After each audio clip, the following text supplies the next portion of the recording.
내가 잘났다고 생각하는 사람들은 여기서 실패합니다. 안녕하십니까, 반갑습니다. 증시각도기 곽상준입니다. 이 강의를 들으신 분들은 성공할 확률이 굉장히 높아지신 거예요. 여러분이 투자하신 시간과 가치가 여러분에게 실질적인 노후를 보장하는 수단으로 돌아올 것이라고 저는 믿습니다. 이거 우리끼리 비밀입니다. 이거 딴 데 가서 말씀하지 마세요. 이런 강의하는 사람 거기 아마 제 생각에는 없을 것 같아요. 이건 실전을 해본 사람만 아는 얘기예요. 그러면 순탄치 않았다고 하시니까 갑자기 또 여쭤보고 싶은데요. 그럼 그 이원 투자 자문 하시기 전에도 순탄치 않으셨어요? 회사를 하시는 것도? 그러니까 예를 들면은 제가 2000년대 초반에는 이제 파타임 투자자로 회사를 다니면서 그렇게 투자를 하다가 이제 어느 정도 됐다 싶어가지고 개인 투자자로 전업을 한 게 이제 2007년에 전업을 했는데요. 전업을 시작하고 2008년에 금융위기가 터졌죠. 이번 3월 달에는 아주 급하게 떨어지긴 했습니다만 사실은 사람들을 말려 죽이기는 2008년이 훨씬 더 사람을 말려 죽인 그런 상황이었죠. 제가 20년 투자하면서 유일하게 손해를 본 해가 그 2008년 금융위기 때 한 30몇 프로 손해를 봤는데 이제 그런 일을 겪었었고 제가 이원 투자자문을 만든 게 2019년에 이제 이원 투자자문을 만들었는데 아시다시피 2000년에 이제 그 코로나 사태로 뭐 밑에까지 내려갔다가 다시 올라오고 엄청난 마이너스 한번 기록하셨던 거예요. 작년 3월에. 거의 대부분 다 그랬었군요. 이제 그게 지금 보면은 탄탄하게 성장할 수 있는 좋은 사건이 아니었었나 그런 생각이 듭니다. 살아남으신 걸 보니까 신용이나 이런 것들은 전혀 안 쓰시는 것 같으네요. 그 레버리지는 개인 투자를 할 때는 저도 이제 레버리지를 약간 썼는데요. 제가 썼던 레버리지는 전체 금액의 뭐 한 5%? 10%? 아, 진짜 조금 쓰셨다. 보통 쓰시면 적어도 20-30% 쓰고 적게 쓴다고 하는데 5% 10%면 진짜 조금 쓰셨는데. 가장 많이 쓸 때가 이제 한 5% 10% 이 정도를 썼었고 뭐 거의 레버리지를 쓰지 않았었고요. 이제 자문사를 할 때는 이제 레버리지를 뭐 전혀 사용하지 않고 있습니다. 지금 그냥 고객들 자산만 하니까 특별히 레버리지 키울 필요도 없는 상황이시고요. 회사 운영하시면서 좋은 점과 나쁜 점 서로 있을 것 같은데 어떠신가요? 저한테 그런 질문들을 많이 하세요. 제가 이제 개인 투자자로 이제 어느 정도 먹고 살 만큼의 이제 자산을 만들었는데 굳이 자문사를 만드냐 이런 질문을 이제 가끔씩 제 주위 사람들한테 받는데요. 근데 이제 뭐 몇 가지 이유가 있는데 이제 사실은 뭐 우리 인간이라는 게 사회생활을 하지 않고 그냥 혼자서 살 수는 없는 동물이니까요. 사회생활의 필요성도 좀 느꼈었고 또 하나가 사람들이 아무리 돈만 많아도 매일 뭐 골프 치고 맛있는 거 먹고 이렇게 빈둥거리면서 살 수는 없잖아요. 처음에 한 2-3년 그렇게 살 수는 있을지 몰라도 평생을 그렇게 살라고 하면 좀 살기가 힘들겠죠. 그래서 이제 뭔가 좀 의미 있는 일을 해야 되겠다는 생각이 있었었고 그래서 이제 그 의미 있는 일이 결국 내가 좋아하는 일을 하면서 다른 투자자들도 돕고 이런 일이 됐으면 좋겠다 싶어서 시작을 했던 게 이제 투자 자문사 일이 됐고요. 근데 이제 투자 자문사를 하다 보니까 투자 자문사가 이제 아마 모르시는 분들도 계실 텐데 투자 자문사 업무가 어떤 거냐 하면 개인들을 대신해서 주식 투자를 해주는 게 투자 자문사거든요. 그러다 보니까 이제 개인 고객의 증권 계좌를 이제 맡아서 저희가 이제 사고 팔고 이렇게 운용을 하는데 처음에는 이제 제가 사고 팔고 하는 것들이 실시간으로 다 보이죠. 고객들한테 다 보이니까 그게 굉장히 좀 부담이 많이 되더라고요. 그래서 누가 나를 보고 있다는 거를 딱 느끼게 되면 아무래도 힘이 들어가게 되잖아요. 힘이 들어가면 잘 안 되지. 그래서 이제 처음 투자 자문사 일을 했을 때 처음 한 5-6개월 정도가 이제 좀 제일 힘들었던 것 같습니다. 남의 시선을 의식하지 않는 거. 이제 그렇게 해서 이제 힘을 빼는데 한 6개월, 1년 정도 시간이 걸렸던 것 같고요. 그 이후에는 사실 개인 투자자 생활을 하는 거하고 이 자문사 대표로서 그 고객돈을 운영을 하는 거하고 그 이후로는 사실 이제 그렇게 크게 삶이 바뀐 것 같지는 않습니다. 그러니까 골프하고 투자하고 비슷한 거 하나가 힘을 어떻게 빼고 할 것이냐 여부가 굉장히 중요한 것 같아요. 힘 들어갔다면 이상하게 될 것도 안 되고 네. 뭐랄까 무리하게 되고 네. 욕심 부리게 되고 네. 힘을 넣게 되면 네. 꼭 그렇게 되는 것 같아요. 제가 혼자 운영을 했으면 예를 들면 팔았을 네, 것들이 그렇지. 이제 맞아, 맞아. 누가 보고 있다는 생각을 하면 쉽게 못 팔게 되고 끝까지 한번 먹어봐야지. 네. 조금 더 남았는데 네. 그거 끝까지 한번 챙겨보자 이런 생각도 네. 들고. 또 사는 경우에도 제가 이제 혼자 개인 투자를 했으면 시험 삼아서 사볼 수도 있는 건데 또 누가 보고 있다는 걸 생각하면 이제 그런 투자가 좀 잘 안 되는 거죠. 그런 부분들을 이제 벗어나는데 좀 시간이 걸렸던 것 같습니다. 개인적인 경제적 자유를 얻었다고 그게 다가 아니다라는 말씀을 하셨는데 이상하게 한국 투자 세계에서는 약간 이상한 문화가 있는 것 같아요. 뭐냐면 저는 그걸 투자 백수라고 일컫거든요. 내가 경제적 자유를 다 얻었어. 그럼 뭐 굳이 회사를 다녀. 그냥 놀고 계속 조금씩 벌면서 너 하고 싶은 거 운동도 하고 그다음에 사람들 만나고 멋있는 거 먹고 여행 다니고 그냥 그렇게 살면 되지. 그게 일종의 약간 강요 비슷하게 너무 강한 것 같아요. 그 문화가. 그래서 오히려 정말 안타까운 건 한국에서 개인적으로 투자에 좀 성공한 사람들이 투자자로 직업적 투자자로서 성장하는 이게 너무 약하고 자꾸 투자 백수를 만드는 이건 백수지 사실은. 이게 무슨 투자자입니까? 투자 백수고 이게 진짜 투자자가 되는 건데 좀 이상하게 이쪽 가는 길에 대해서 사람들이 호의적이지 않고 너무 닫혀있는 것 같은 느낌? 저는 사실 굉장히 걱정되는 게 개인들이 이렇게 많이 찾아오는데 현장에 있으면 무슨 느낌이 드냐면 역사상 가장 많은 사람이 주식 투자를 하길 원하는데 역사상 가장 적은 전문가를 기록하고 있는 게 지금 2020년, 2021년의 현실 아니냐 이런 생각이 들거든요. 네. 이제 개인들마다 뭐 가치관이 틀리고 추구하는 라이프 스타일이 틀리고 해서요. 또 모든 사람들이 다 직업적인 투자자가 되기는 성향이나 뭐 여러 가지 것들이 안 맞는 부분도 좀 있을 수 있다고 생각이 되고요. 해보면은 뭐 자기의 능력을 가지고 사회에 공헌하는 방법 중에 하나가 뭐 그런 부분도 있을 수 있어서요. 근데 그거는 개인 성향에 따라 좀 많이 좀 다를 것 같습니다. 대답하기 조금 힘드실 수도 있는데 혹시 한국에서는 직업 투자자로서 전문 투자자로서 사는 게 힘들고 너무 귀찮고 어려운 뭔가 구조적인 뭐가 있는 거 아닌가요? 개인 투자자로서 그냥 내가 개인적 자유를 누리면서 사는 게 훨씬 더 길이 많이 열려 있고 자유롭고 세금 문제도 그렇고 근데 이쪽으로 가면 물론 잘 됐을 경우 사회에 이바지도 하고 보람도 있고 되게 좋지만 너무 피곤하지 않는가 조금 미국처럼 자유롭지 못하고 너무 그게 큰 거 아닌가 하는 생각이 많이 들어요. 그거 직접 해보셨습니까? 이제 저는 이제 다른 자산운용사나 자문사 창업자분들하고 약간 좀 다른 길을 걷고 있는데요. 대부분의 자산운용사나 자문사 창업하신 분들은 이제 사업으로서 그 투자회사를 만드시는 경우가 일반적인데요. 저도 물론 이제 사업을 하기 위해서 만들긴 했지만 저는 사실 사업가보다는 투자자로 영원히 남고 싶다는 생각이 들거든요. 이제 뭐 누구나 가치 투자를 하는 사람들은 가장 이제 존경하는 인물이 워런 버핏이 있을 텐데 저도 사실 이제 가장 닮고 싶고 그런 롤 모델로 워런 버핏을 꼽고 있는데요. 사람들이 워런 버핏을 사업가라고 부르지는 않잖아요. 워런 버핏을 투자가로 부르고 있고 사업가로 부르지는 않지만 워런 버핏이 그 버크셔 해서웨이라는 기업의 CEO이니까 그럼에도 불구하고 워런 버핏이 이제 사업가가 아니라 투자자인 거는 경영하는 활동보다는 투자하는 활동에 이제 에너지를 집중하기 때문에 그런 거라고 생각이 되거든요.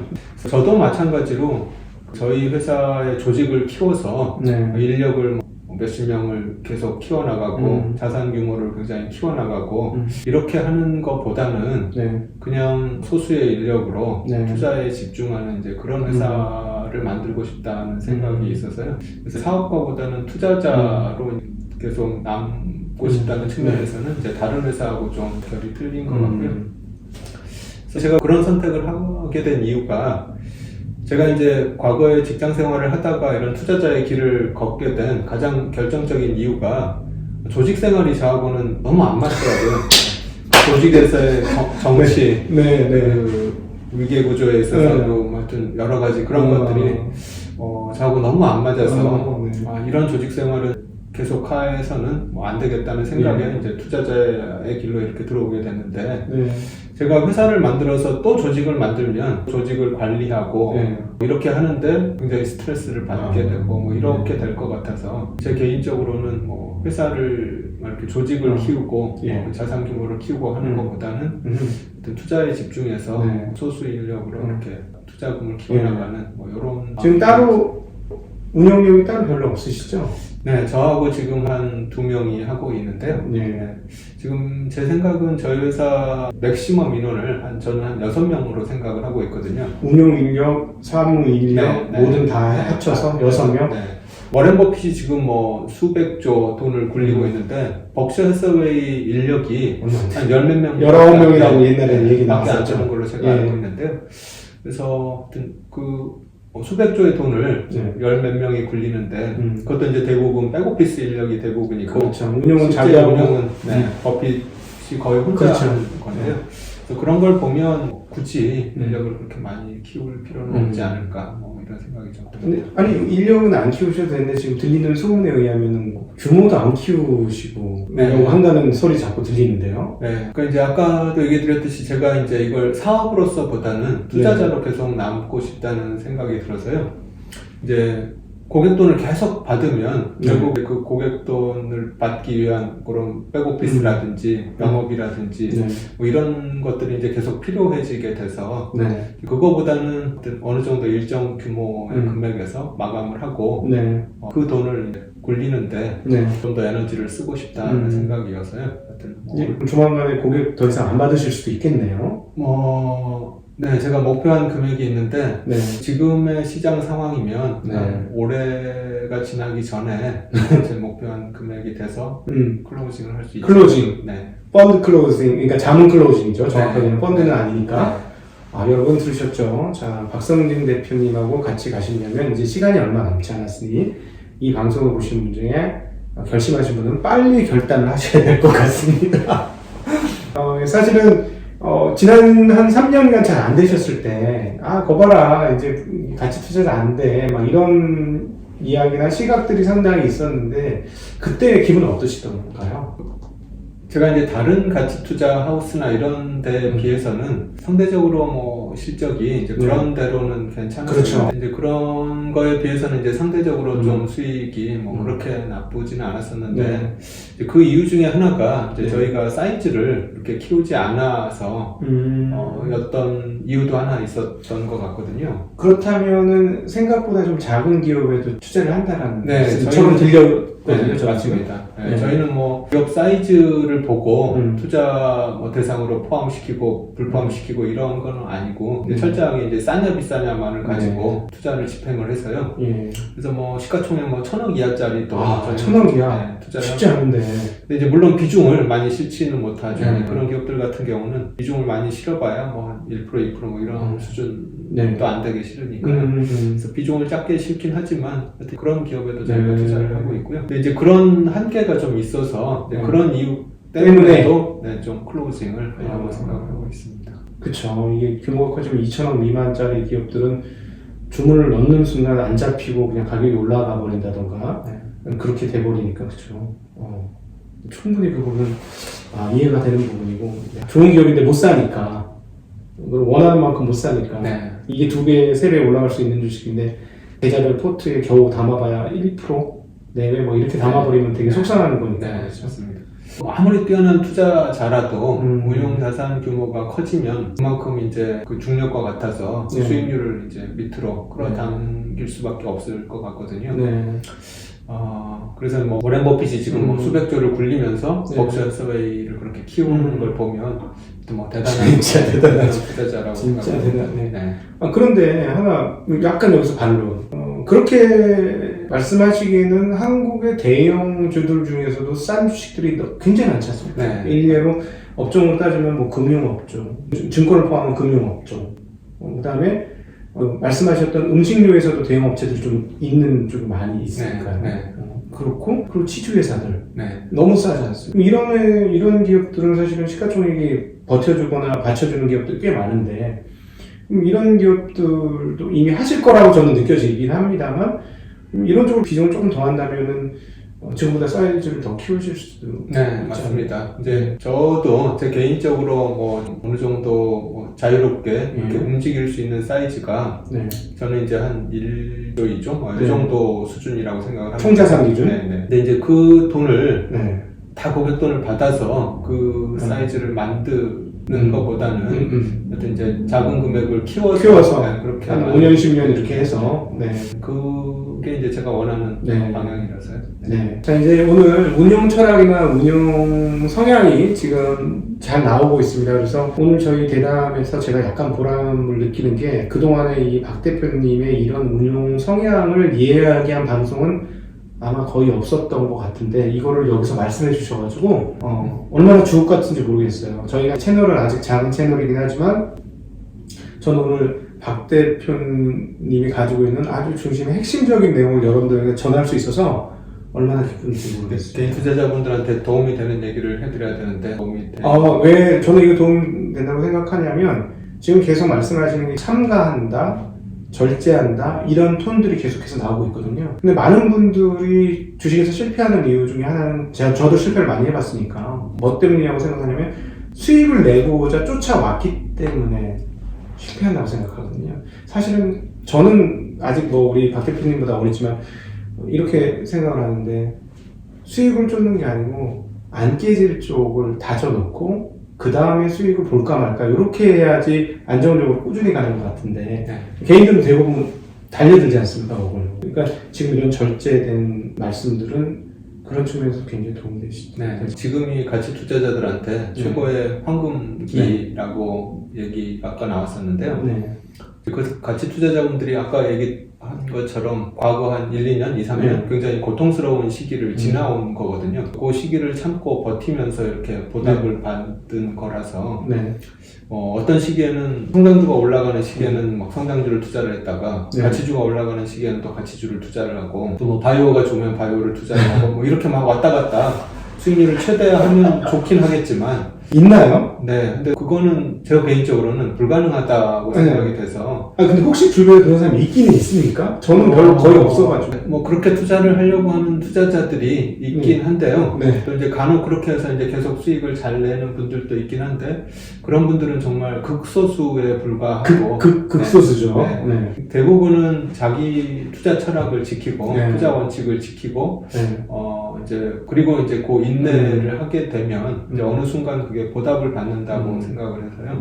근데 이제 최근에 개인 투자자분들한테 이제 제가 약간 좀 우려감이 드는 거는 좀 너무 조급해 하시는 것 같아요. 주위에서 수익을 많이 내고 미국 구글이나 뭐 테슬라를 투자해서 돈을 벌었더라. 그 비트코인에 투자를 해서 뭐 몇 배를 수익을 냈더라.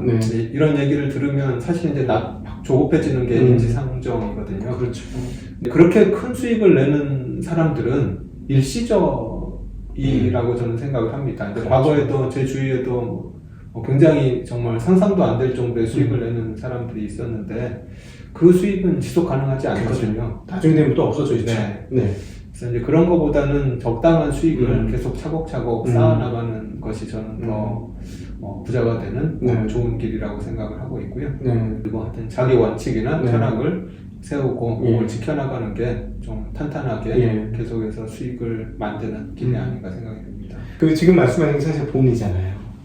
복리를 이론적으로 일반 투자자들이 알아서 이론대로 투자할 수 있다고 보세요? 아니면 경험해봐야 뼈가에 사무치면서 안다고 생각하세요?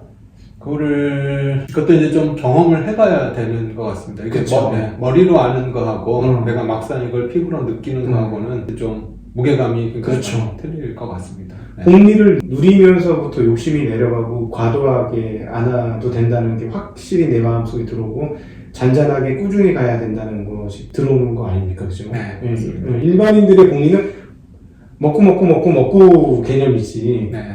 저희가 느끼는 복리 개념은 안 깨지고 오케이 때가 되면 그런 좀 개념이 좀 다른 복리 개념이죠. 이거는 역시 체험해봐야 되는 거지.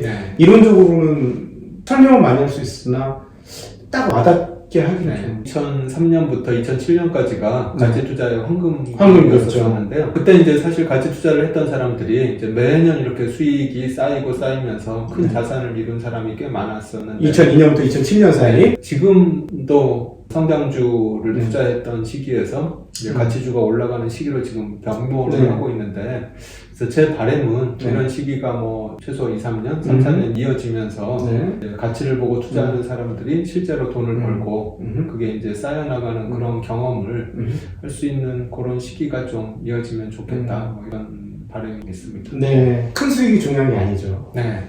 물론 이제 큰 수익이 나면 좋긴 하겠는데요. 네. 한 연 20, 30%? 뭐 이것도 사실은 크긴 하죠. 1, 20%? 뭐 이런 것들이 한 5년 쌓이게 되면 그쵸. 뭐 거의 2배 이상 네. 그 자산이 불어나는 효과가 있는 거니까요. 네. 네. 그러면 연 10% 수익 내는 사람하고 연 40% 수익 내는 사람하고 가치 투자자 중에서 그 차이는 왜 나는 거라고 생각하세요? 이제 저는 그 지금까지 살아오면서 네. 투자도 그렇고 인생도 그렇고 네. 운칠기삼이라는 얘기를 참 네. 뭐 가슴 깊이 와 닿는데요. 큰 수익은 결국 이제 운이 따라주는 경우가 저는 참 많다고 생각을 합니다. 근데 순서가 저는 바뀌었다고 생각을 하는데요.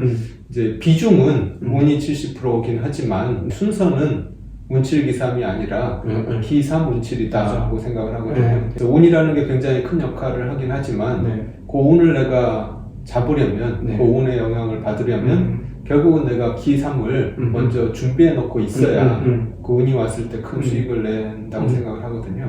그래서 뭐 저 자신도 사실 작년하고 올해하고 해서 이제 뭐 수익이 꽤 잘 나오긴 했는데, 이제 최근에 가치 투자자들이 수익이 굉장히 잘 나오긴 했는데, 그것도 이제 그 저평가되어 있는 기업들을 찾을 수 있는 능력을 갖추고 그런 기업들을 뭐 투자해놓고 기다리고 있었다가 이렇게 시장이 바뀌면서 큰 수익이 나는 거라서요. 그리고 이제 제가 2003년에 사실 투자를 시작했던 것도 어떻게 보면 운이 좋아서 이제 그 시기에 투자를 했었던 거지, 만약에 제가 2003년에 투자를 했던 게 아니라 뭐 1999년 뭐 이럴 때 투자를 했으면 굉장히 어려운 몇 년을 썼어야 됐을 테니까요. 예. 그런 측면에서 보면 운도 좀 많이 필요하긴 하지만 그 운을 잡으려면 기삼이 먼저 준비가 돼 있습니다. 그러니까 결국 부지런해서 좋은 기업들을 잘해서 잘 갈 수 있는 주식들을 내가 셀렉해서 내 바구니에 담아놓고 그 중에 옵션이 터져서 100% 200% 가면 감사하고 좋은 것이고, 네, 맞습니다. 뭐 안 터질 수도 있는데 네. 뭐 안 터지면 그 안 터지는 나머지 잔잔하게 10에서 30% 수익 내주는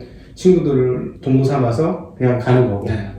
그런 개념이죠. 제 이제 주위 투자하는 후배들을 보면 정말 상상할 수 없는 수익을 내는 친구들이 간혹 있어요. 예. 정말 1년에 뭐 세 자릿수 수익률 뭐 이런 수익률을 내는 친구들이 있는데, 운도 물론 따라주긴 하는데 그 친구들이 공부를 정말 엄청나게 공부를 미친 듯이 하죠. 공부를 합니다.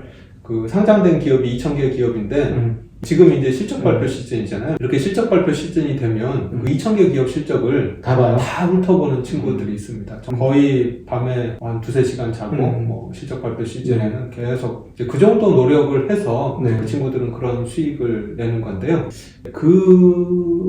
그거를 오래 지속하기는 사실 쉽지 않죠. 그거를 이제 몇 년 이렇게 압축해서 할 수는 있지만 10년, 20년을 그런 생활을 할 수는 없는 거죠. 실력이 먼저 갖춰줘야 된다. 안 그래도 그게 궁금해서 혹시나 그 가치 투자자들 중에서도 수익률이 좀 꽤나 높은 친구들을 보면 진짜 모르는 기업이 없다.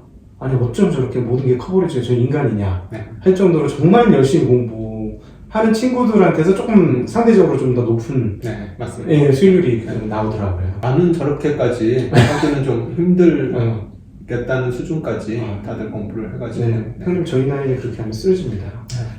건강관리해야 됩니다. 저희는 뭐 앞으로도 뭐 30년, 40년 계속 할 거니까 그렇게 그 생활을 3, 40년 할 수는 없는 거죠. 이제 그 시장에 대한 이야기를 한번 여쭤보고 싶은 게 있습니다.